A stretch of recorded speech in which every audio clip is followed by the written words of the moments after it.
Get to the top 5 countdown of TV characters. Yeah, I didn't want to talk about George R.R. Martin anymore.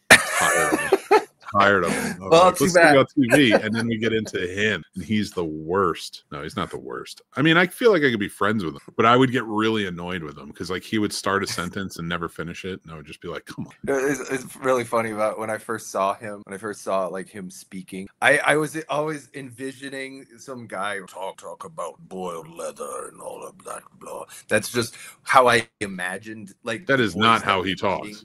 I've heard interviews. No, he kind of talks like this, you know. Oh God, I feel like he should have been a comic book writer at some point. Which, nothing bad about it, but it's quicker. Yeah, you know, like to write it, like that's not as many pages writing this huge, epic, sweeping like thing. Like he is creative. He thinks of creative stories and stuff. Like the Game of Thrones is creative storytelling, but quicker. Get on it. But we are talking about our top 5 TV characters to stay. I did put a stipulation on this one. I did all male characters. They're all humanistic characters, so I didn't use any TV characters or animals. I didn't use any TV cartoon characters or animated characters in any way, and they're all men. So now, do you have any stipulations on yours, sir? Not really. That's good, because I told him last minute, like I do. So number 5. What is number 5 on your list, Roy? Tyrion Lannister. Son of a gun. We all know why if you go back and listen to the podcast. If you're watching this as a clip, but number 5 for me is Raymond Holt from Brooklyn Nine. Okay, I like it. We're off to a good start. I swear to God, if you say another Game of Thrones character, but what is your number 4? Ned Stark. No, just kidding. I had Ellie from Last of Us. Yeah. Oh, that was another thing too with my stipulations on my stuff is I didn't pick. They're all like non-franchise characters. Like so, they're not or like literary characters, things like that. Like I picked like original characters. So that's another stipulation. So too. Ellie would be ineligible because it was based on a video game. For you, it's fine. That's my stipulation. Yeah, but like Ellie would be ineligible for me, and so would Tyrion Lannister. Based on mine. Oh, because it's based on a book. Yeah. Well, allegedly. By the book. 5/7 of a book. So you said Ellie from The Last of Us, good choice. Bella Ramsey's doing a really good job. Also from Game of Thrones, you had to connect it in some way. God, worst. Now, my number 4 is Sean Spencer from Sight. I love that character, and actually, I just found out he based it off of, I think, what was his name? Was it Chris Martin in the movie Real Genius with Val Kilmer? Rest in peace, Val. That character is great, and I went back and rewatched it again after he had passed away, and let me tell you, Sean Spencer is based on that character. That is for sure. But yeah, Sean Spencer. All right, number 3. What's number 3 on your list? Abed Nadir. Abed Nadir from Community. Good choice. Because I love how meta he is, and how like whole episodes are built around his psyche. Well, yeah, like.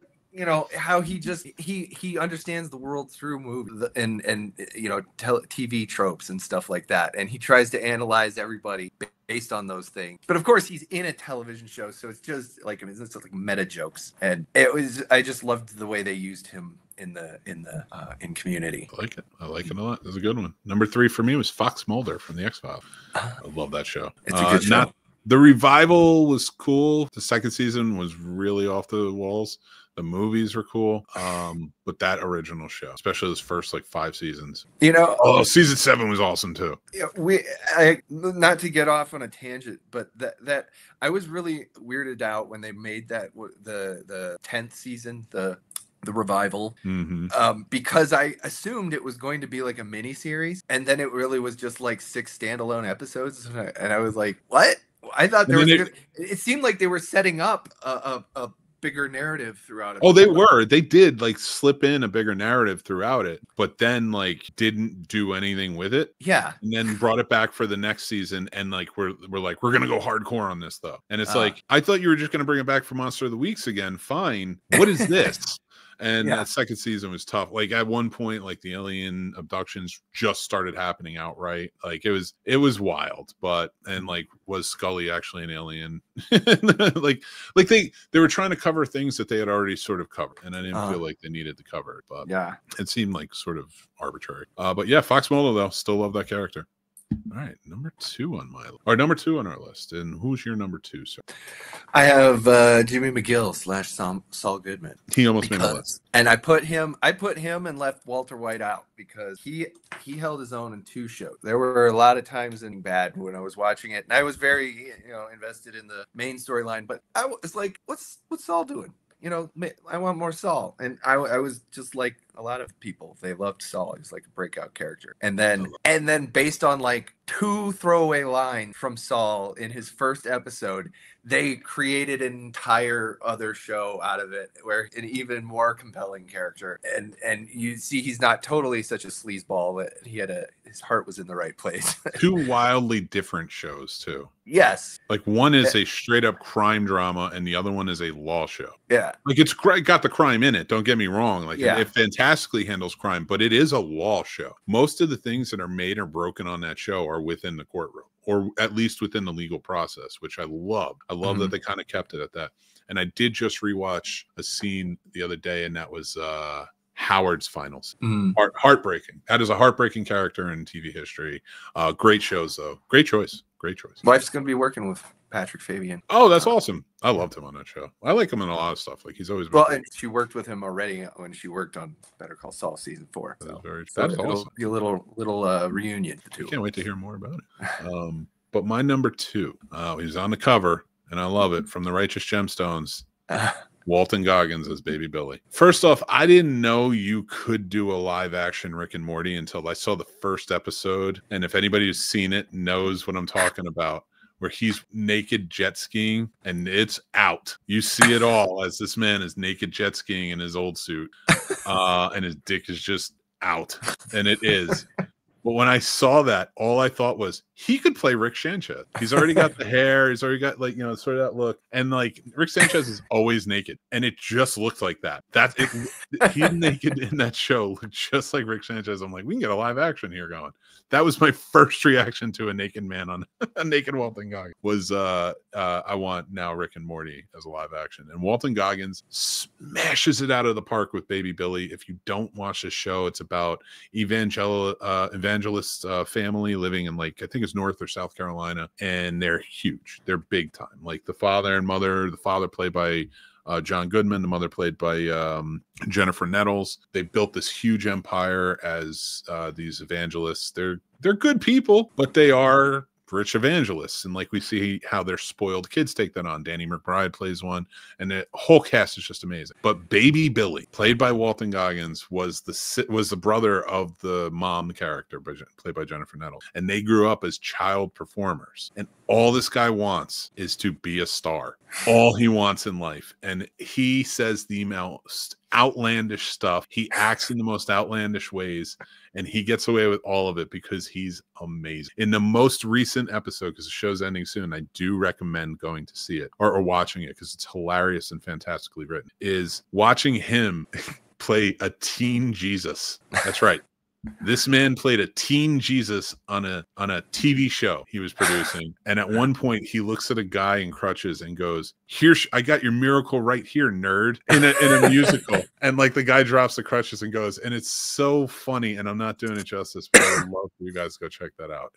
He's a great character. I'm gonna blow your mind. I worked on that. You worked on it? You worked on Righteous Gemstones? Yep. That's awesome.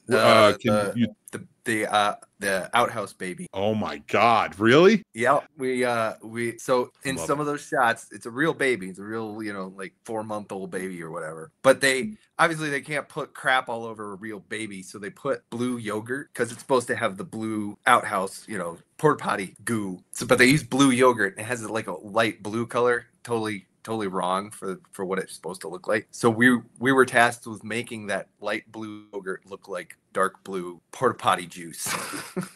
I remember that scene. You did a good job. And I also did. There's one where the woman. I only could remember as the woman who was in Knives Out. Yeah. I know. She played a nurse in Knives Out. She plays the daughter in this. I can't. She's so funny. There's one scene where she's running beside a bus. She hits the door and she cracks the door. I did the crack. Nice. That was a good one too. I remember that scene. Great show, and it's awesome to hear that you worked on it, Mike. But yeah, go check that out. If you haven't watched Righteous Gemstones, it was fantastic. All right, number one. I need to watch it. It looked pretty funny from what we saw. What we worked on, it looked pretty funny, but I just never got it. I would love it if you'd watch. I'd love it if you watch it. Definitely, the first season takes it to a little more depraved of a place. And then the second season, they sort of like course correct so that every character seems like just a depraved piece of garbage. So like they're a likable. They don't lose the depravity. They just up the likable. You know, so you're kind of like, all right, I'm in. And it's Danny McBride, so like you know what to expect if you've ever seen one of his shows, like Eastbound and Down or Vice Principal. It's gonna be wild. Please watch this show and just let me know what you think. I'll check it out. All right, number one on my list is it's right here, Mr. Data. Mr. Data, Brent Spiner from TNG, baby. I love it. That's a good one. My number one is my favorite. Again, my favorite TV character of all time and a show I will watch at least once a year all the way through. Ted Lasso. Yeah. Ted Lasso is a great character. I love it. It's coming back for season 4, so I'm even more excited to see where it goes. But I thought you were going to pick MacGyver. I love MacGyver. I do. Actually, I started watching MacGyver with my youngest. Oh, yeah. Because he's really into science and he's really into experiments and stuff like that.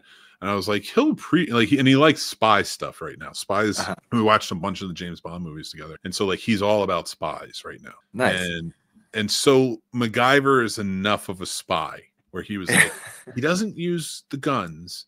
He thinks his way out. Like that's what he likes about him. He likes that he has science experiments to help him get out. Oh yeah, that's what I loved about MacGyver. I mean, well, that's what I liked about that was the gimmick of the show, you know. But that's what I liked about the A-Team. The A-Team, like, yeah, they would fire, but like they always had to build something. They had to engineer their way out of it. You know? Yeah, and they had to cook. MacGyver took that one step farther and just did it in such a wonderful way with that mullet that I'm trying to reenact here, but it's not long enough. I'll get there. I got to fan it out. I mean, I got to buzz the top. My hair's getting outraged lately. You're getting close to John Mayerdom. Yeah. Been like 6 months. All right, we're going to close out the show, look at everybody's comments in a second, so keep commenting. But before we do,